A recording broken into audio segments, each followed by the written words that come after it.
സുബഹി നമസ്കാരത്തിന് ശേഷം മുതൽ ഇന്ന് വ്യാഴാഴ്ച, നാളെ വെള്ളിയാഴ്ച സുബഹി നമസ്കാരത്തിന് ശേഷം മുതൽ നാളെ മഗ്രിബിന് മുമ്പ് വരെ 70 പ്രാവശ്യം ഇനി പറയാൻ പോകുന്ന ഒരു ദിക്ർ പറഞ്ഞാൽ, ഒരു വാചകം പറഞ്ഞാൽ എത്ര പ്രാവശ്യം? നാളെ വെള്ളിയാഴ്ച 70 വട്ടം പറയണം മഗ്രിബിന് മുമ്പ്. പിന്നെ ശനി, ഞായർ, തിങ്കൾ, ചൊവ്വ, ബുധൻ, വ്യാഴം ഈ വരുന്ന ദിവസങ്ങളിലെല്ലാം ഓരോ ദിവസവും 7 തവണയും പറയണം. എന്ത് പറയണം?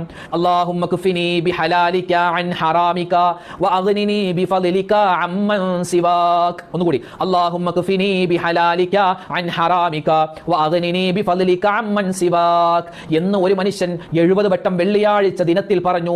വെള്ളിയാഴ്ച 70 വട്ടവും, അതുപോലെ ശനി, ഞായർ, തിങ്കൾ, ചൊവ്വ, ബുധൻ, വ്യാഴം ബാക്കിയുള്ള 6 ദിവസവും 7 പ്രാവശ്യം വീതം പറഞ്ഞാൽ, ഇതിങ്ങനെ തുടർച്ചയായി കൊണ്ടുപോയാൽ അവൻ ജീവിതത്തിൽ അതിസമ്പന്നനാകും. സമ്പന്നൻ മാത്രമല്ല, കിട്ടുന്ന പൈസയിൽ അള്ളാഹു ബറക്കത്ത് ചെയ്യുന്നതാണ്. ഇത് നബി സല്ലല്ലാഹു അലൈഹി വസല്ലമ